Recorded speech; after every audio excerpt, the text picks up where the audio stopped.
students, how are you all? Hope you all are doing very good. Today students, we are going to start our 10th chapter of class 6, which is about light. Okay, chali. So let's start the chapter. Throughout the day we see different objects. We see these objects in light. We can see object in light. Light is a form of energy. When it falls on an object, it bounces back in different direction. When it enters our eyes, we are able to see the objects. In the daytime, the sunlight is sufficient for vision, but in dark, we need another source of light to see the objects. This can be a candle, a bulb, a torch, or a tube light. In this chapter, you will study the various features of light, formation of shadow, etc.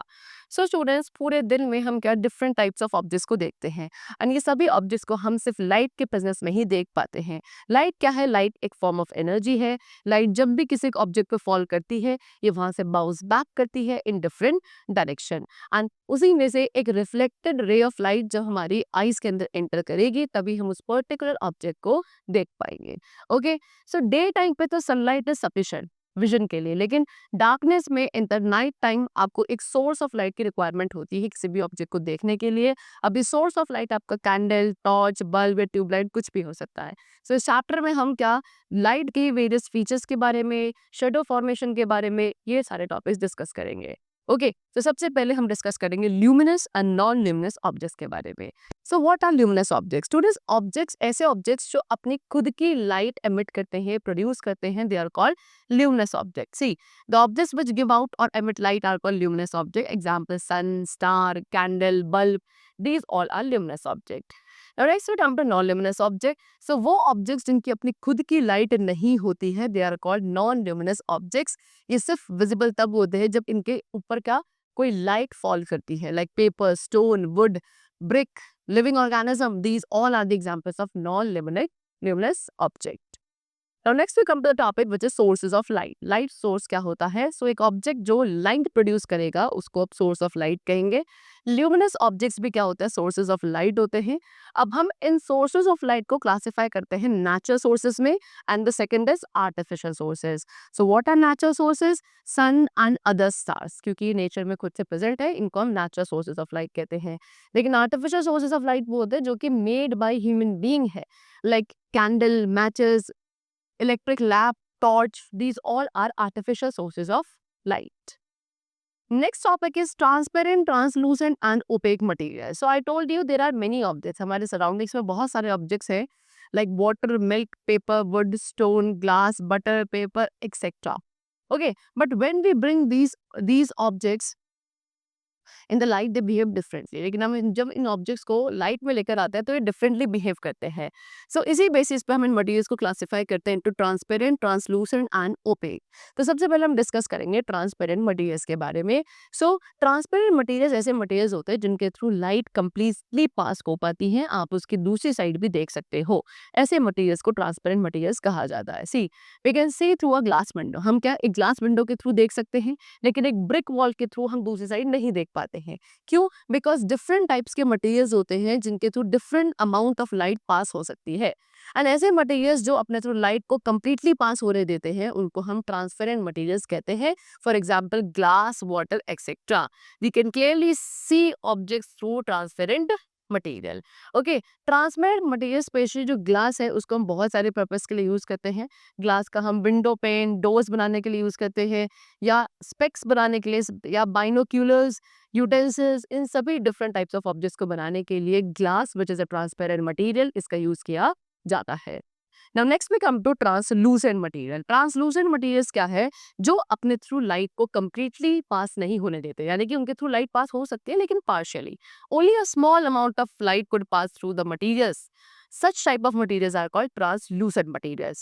See, materials that allow only a small amount of light to pass through them are called translucent materials. यानी कि आप इन materials के through देख सकते हैं लेकिन clearly नहीं देख पाएंगे. बटर पेपर, मिल्क, ये सब ट्रांसलूसेंट मटेरियल्स के एग्जाम्पल्स होते हैं.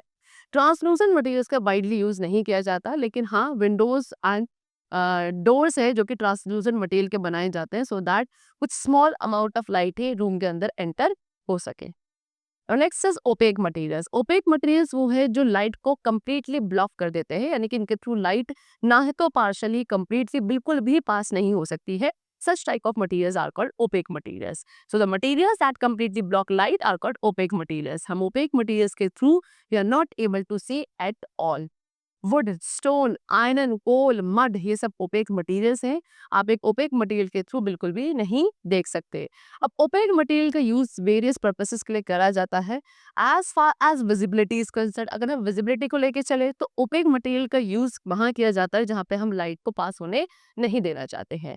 Okay, now the next topic is रे of light. So the path in which light travels in a particular direction, एक ऐसा पाथ जहां पे लाइट एक पर्टिकुलर डायरेक्शन में मूव करती है, ट्रैवल करती है, that is known as ray of light.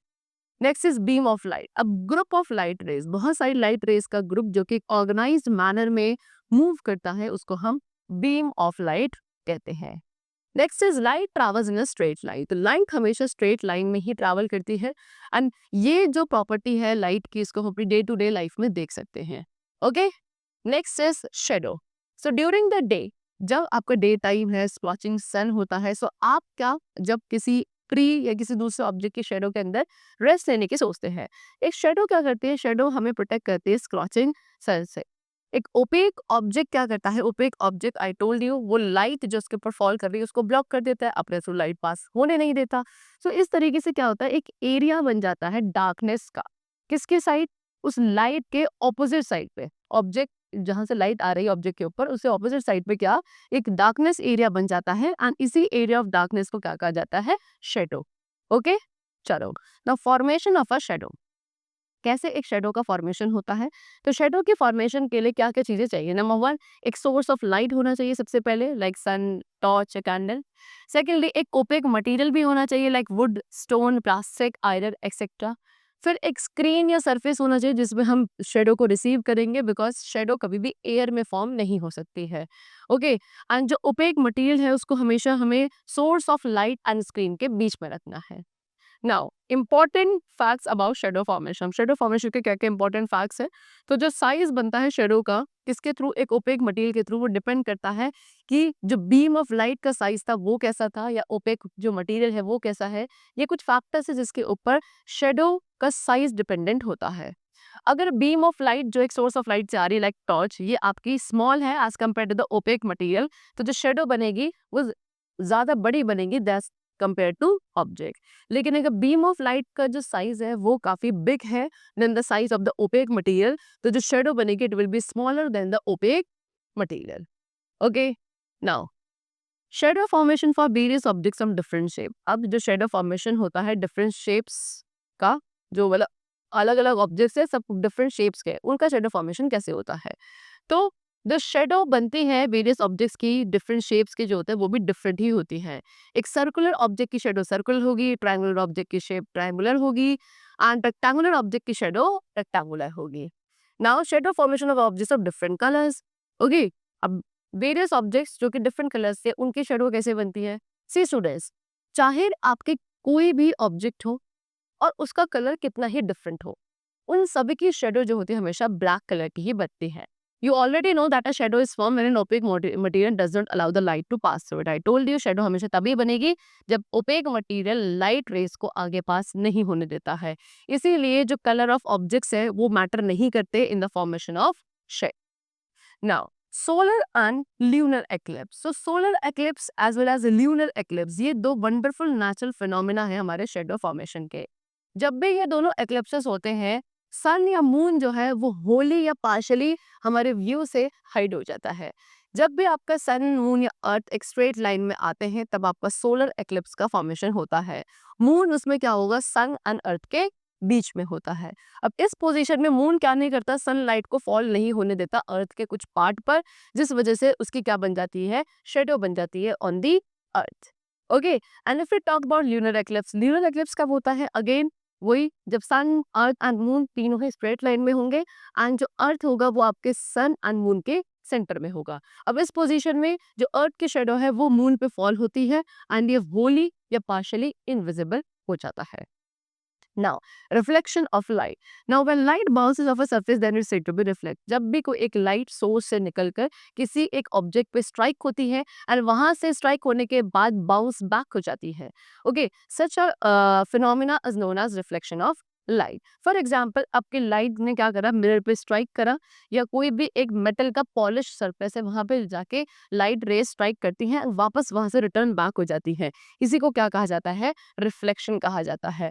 Look at the picture that shows how light is reflected. यहाँ पे आपको दिखाया है किस तरीके से लाइट रिफ्लेक्ट होती है। सी यहाँ से क्या हुआ, ये आपका मिरर है, ओके, ये मिरर है, एक सरफेस है, ये आपकी लाइट रे आई, ठीक है, सोर्स से निकलकर, फिर उसने यहाँ पे इस पॉइंट पे सरफेस पे स्ट्राइक किया, स्ट्राइक करने के बाद यहाँ से क्या हो गई, बाउंस बैक हो गई। This phenomena is called reflection of light. Okay, चलो, now learn these terms associated with the reflection of light. अब कुछ टर्म्स हैं जो कि रिफ्लेक्शन ऑफ लाइट के कॉन्सेप्ट से रिलेटेड है, we have to discuss about that. So reflection of light जो एक सरफेस से होता है वो डिपेंड करता है कि उस सरफेस का नेचर कैसा है। वो आपका स्मूथ सरफेस भी हो सकता है, रफ सरफेस भी हो सकता है, बम्पी सरफेस भी हो सकता है। So first of all, we have to discuss about incident ray. What is incident ray? A ray of light which strikes the surface. एक ऐसी ray of light जो किसी सोर्स से निकलकर एक्चुअल में सरफेस पे सबसे पहले स्ट्राइक करती है, उसको हम क्या कहते हैं, इंसिडेंट रे कहते हैं। हमारे इस एग्जाम्पल में जो ए ओ है, it is an incident ray. Okay, चलो, उसके बाद रिफ्लेक्टेड रे। अब इंसिडेंट रे के स्ट्राइक करने के बाद वो रे जो बाउंस बैक होगी, रिटर्न बैक होगी from the surface, that will be called reflected ray. And in this example your O B is a reflected ray. So a ray of light which bounces off the surface is called reflected ray. Next is reflected objects. Now the objects which cause reflection of light, ऐसे objects जिनकी वजह से reflection of light होता है उनको reflected objects कहते हैं। Example mirror, polished metal sheet, ये सब क्या है आपके रिफ्लेक्टेड ऑब्जेक्ट्स है। कभी कभी हाईली पॉलिश फर्नीचर भी as a reflected object act करता है। चलो, next topic is image. What is image? Image is the illusion of an object behind the mirror or any other polished surface. एक object का illusion जो mirror के पीछे या किसी भी पॉलिश सरफेस पे बनता है उसको आप इमेज कहते हैं। मिरर पे जो इमेज बनती है वो एग्जैक्टली हमेशा सिमिलर होती है टू द ऑब्जेक्ट जो कि मिरर के सामने रखा है, ठीक है। कलर, शेप, साइज सब कुछ बिल्कुल सेम होता है इमेज का भी as that of object. Now next is formation of image. तो इमेज जो है मिरर पे या किसी भी पॉलिश सरफेस पे तब फॉर्म होती है जब किसी सोर्स ऑफ लाइट से लाइट रेस निकलकर क्या ऑब्जेक्ट पे फॉल करेंगी जो कि मिरर के सामने रखा है, एंड वहां से बाउंस बैक करके रिफ्लेक्ट करेंगे by the mirror to the eyes. इस तरीके से क्या एक इल्यूजन जो है काउंटिंग का वो कॉरेस्पॉन्डिंग सीरीज से मिरर के पीछे बनेगा। Okay, so a plane mirror forms an image exactly to the size of the object. एक प्लेन मिरर जो इमेज बनाता है वो एग्जैक्टली सेम साइज की होती है जितना साइज ऑब्जेक्ट का होता है, लेकिन लेटरली रिवर्स होती है। लेटरली रिवर्स का मतलब क्या कि अगर आपको अपनी इमेज दिख रही है कि आपने इमेज में एक ऑब्जेक्ट को अपने राइट हैंड में होल्ड कर रखा है इन द मिरर, सो एक्चुअल में आप क्या देखोगे कि एक्चुअल में आपका वो ऑब्जेक्ट आपके लेफ्ट हैंड में होगा। या फिर मान लो कि आपने एक्चुअल में वो लेफ्ट है, आप मिरर के सामने खड़े हो और आपने एक ऑब्जेक्ट को अपने राइट हैंड में होल्ड करा है, सो जो सामने मिरर में इमेज बनेगी उसमें वो ऑब्जेक्ट आपको कहाँ दिखेगा, लेफ्ट हैंड में दिखेगा। Okay, that is known as lateral inversion. Now regular reflection and irregular reflection. So your face appears clear in the mirror. जब आप अपने फेस को देखते हैं मिरर में बिल्कुल क्लियर अपीयर होता है, लेकिन जब आप अपने फेस को एक स्टील प्लेट पे देखोगे तो आपको फेस आपको क्लियरली अपीयर नहीं होता है। इसके पीछे क्या रीजन है, the surface of the mirror, ठीक है। एक तो मिरर का कैसा सरफेस था एंड वो जो प्लेट जिसका आप देखना अपना चाह रहे हो चेहरा उसका सरफेस कैसा था, दोनों के ही सरफेस में एक डिफरेंस है जिसकी वजह से आपको दो डिफरेंट टाइप्स की इमेजेस देखने के लिए मिल रही हैं। इस तरीके से हम जो रिफ्लेक्शन है वेरियस ऑब्जेक्ट्स का उसको दो कैटेगरीज में डिवाइड करते हैं। Number one is regular reflection and the other is irregular reflection. सबसे पहले रेगुलर रिफ्लेक्शन। जो मिरर का सरफेस था स्टूडेंट्स वो काफी स्मूथ था, इसीलिए जब एक बीम ऑफ लाइट उसके ऊपर फॉल करी एंटायर बीम, पूरी की पूरी बीम एक ही डायरेक्शन में रिफ्लेक्ट बैक हुई, इसीलिए जो वहां पे रिफ्लेक्शन बनेगा उसे क्या कहेंगे हम, रेगुलर रिफ्लेक्शन कहेंगे। ओके, रेगुलर रिफ्लेक्शन आपका वाटर, मिरर या जितने भी पॉलिश्ड मेटल्स होते हैं उसमें होता है। Next is irregular reflection. लेकिन बहुत सारे ऐसे ऑब्जेक्ट्स हैं जिनका जो सरफेस होता है वो स्मूथ नहीं होता है, एंड ऐसे सरफेसेस पे जब कोई भी बीम ऑफ लाइट फॉल करती है और ठीक है ऐसे अनइवन सरफेस पे, तो वो डिफरेंट डायरेक्शंस में रिफ्लेक्ट बैक हो जाती है जिसको हम इरेगुलर रिफ्लेक्शन ऑफ लाइट कहते हैं। Somewhat like this, see rays of light तो सारी रेज आई वो सारी एक ही डायरेक्शन में आई, लेकिन रिफ्लेक्ट बैक कोई ऐसे हो गई, कोई आप किस तरीके से हो गई, कोई वापस ऐसे हो गई, कोई किधर की तरफ हो गई, यानी कि एक सेम डायरेक्शन में ही सारी लाइट रिफ्लेक्ट बैक नहीं हुई है। ऐसे रिफ्लेक्शन को इर्रेगुलर रिफ्लेक्शन कहा जाता है। Okay, like books, cardboard, rock, wall, ये सारे ऐसे सरफेसेस है जिसमें इर्रेगुलर रिफ्लेक्शन होता है। Now the last topic is difference between a shadow and an image. एक शेडो एंड इमेज में क्या डिफरेंस होता है?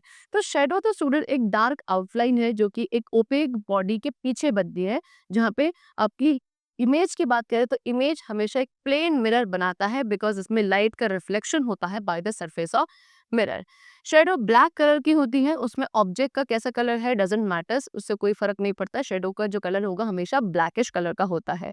लेकिन इमेज का कलर कैसा होगा? It will be similar to the object in colour. जैसा कलर ऑब्जेक्ट का है वैसे ही इमेज का कलर भी होता है। The size of the shadow depends upon distance. Shadow का जो साइज है वो डिपेंड करता है किसके डिस्टेंस के बीच में, सोर्स ऑफ लाइट एंड जो ऑब्जेक्ट है उनके बीच का कितना डिस्टेंस है, इसके ऊपर डिपेंडेंट है हमारा साइज ऑफ शेडो। जबकि जो इमेज का साइज होता है वो किसके ऊपर, एक ऑब्जेक्ट का बिल्कुल सेम होता है। जितना साइज आपका ऑब्जेक्ट का होगा उतना ही साइज इमेज का होता है। Okay, chalo.